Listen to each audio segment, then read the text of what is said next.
נולדתי ב-1950 בחודש שני בתוניס, בסוסה, העיר גדולה, העיר השנייה בגודלה בתוניס.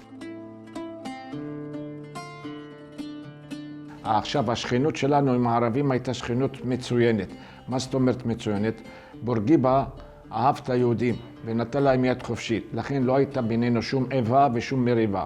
אחד אהב את השני, אפילו היינו נכנסים אחד לשני, מזמינים אחד את השני. בזמן שרצינו לעלות לארץ, כשהגיע הזמן העלייה לארץ, הם בכו והיה קשה להם הפרידה, וגם לנו היה קשה, אבל בכל זאת כל אחד רצה לעלות לארץ שלו. לאבא שלי הבטיחו, הציונים באו ומצאו אותו בבית הכנסת.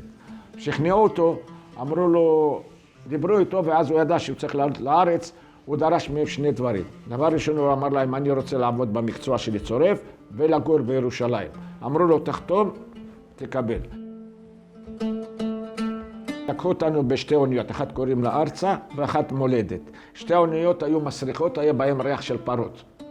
הביאו אותנו לחיפה. מחיפה עלינו לאיזה מסעית הישנות שהיה אז.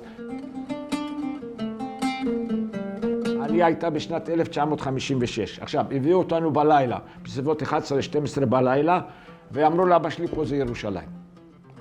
מרוב התרגשות ושמחה, התחלנו להולל ולשמוח, והגיענו לארץ, וכולם בשמחה, במחיאות כפיים, ארץ ישראל, ולא ראינו כלום עכשיו. הביאו אותנו ב-11-12 בלילה, להכניס אותנו לאיזה צריף, אין בו חשמל, אין בו מים, אין בו שירותים, ולא ידענו, לפני שהכניסו אותנו, נתנו לנו כמה קופסאות של אוכל כמו של צבא, נתנו לנו תלוש במשך חודש לקנות מהצרכניה, ונכנסנו, באנו עייפים, נכנסנו ונתנו לנו את השמיכות.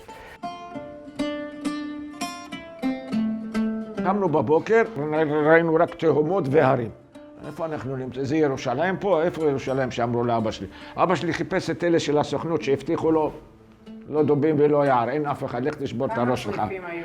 היו בערך איזה 15-14 צריפים.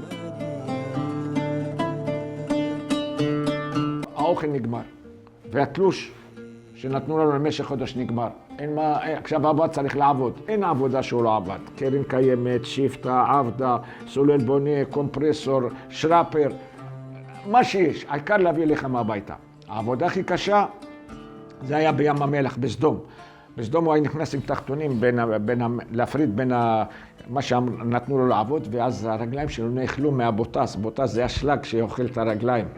והיה בא הביתה עייף מת, ואמא מורחת לו שמן, מסדרת לו מורחת לו שמן וכל מיני תרופות שמה לו, ואז הוא אומר לה, איזה טעות עשיתי שבאתי לארץ, הנה תראה, צחקו עליי, אמרו לי ירושלים, זרקו אותי פה בין הרים, אני לא יודע איפה אני נמצא, אני לא רגיל למקומות כאלה, מה, ואיזה עבודות קשות, אני עבדתי בסך הכל צורף, מקצוע עכשיו אני, ככה הזניחו אותי, ככה עזבו אותי.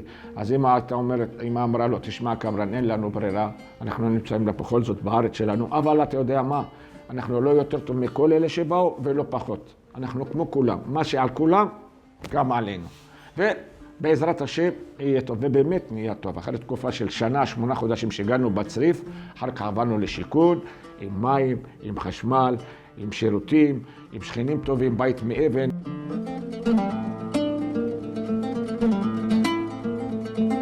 נהיה כביש דרך הנט, ונהיה אוטובוסים, ונהיה, אמרתי לך, הכל השתנה לטובה, אוטובוסים, ונהייתה צרכניה גדולה.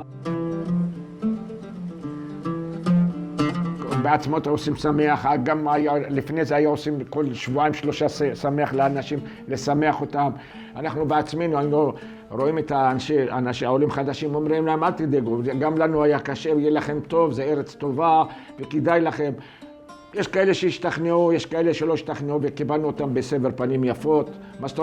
ואמרנו להם, גם לנו היה קשה, גם לנו עברנו את כל השלבים, אבל דעו לכם, אין כמו ארץ ישראל.